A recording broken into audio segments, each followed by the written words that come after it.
গতকাল বুধবার দুর্গাপুরের সিটি সেন্টারে সিপিএম এর দলীয় কার্যালয়ে বিমল দাশগুপ্ত ভবনে বোমাবাজি ভাঙচুর ও দলীয় কর্মীদের গাড়ি ভাঙচুরের অভিযোগ ওঠে তৃণমূল আশ্রিত দুষ্কৃতীদের বিরুদ্ধে।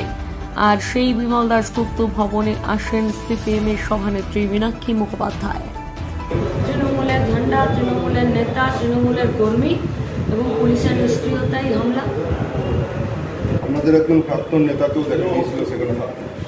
আমাদের প্রাক্তন নেতা বর্তমানে তৃণমূলে, তাহলে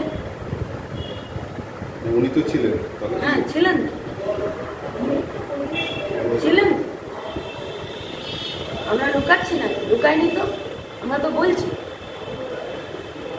রাজ্যের মুখ্যমন্ত্রী চরম অমানবিক এবং দায়িত্বজ্ঞানহীনতার কালকে পরিচয় দিয়েছে। গোটা রাজ্যের প্রতিবাদীদের গলার আওয়াজে ভয় পেয়েছেন, তারপরে আবার গুন্ডাদেরকে রাস্তায় বের করে দিয়েছেন।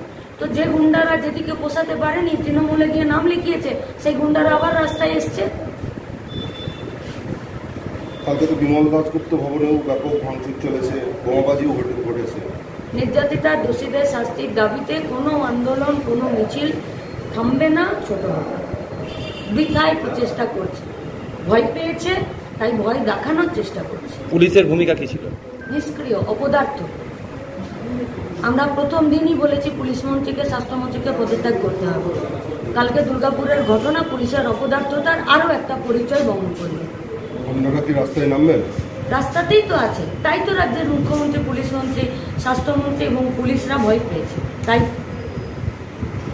আর শুধু আমরা নই, আজকে গোটা রাজ্যের মানুষ রাস্তায় আছে, গোটা রাজ্যের মা বোনেরা রাস্তায়।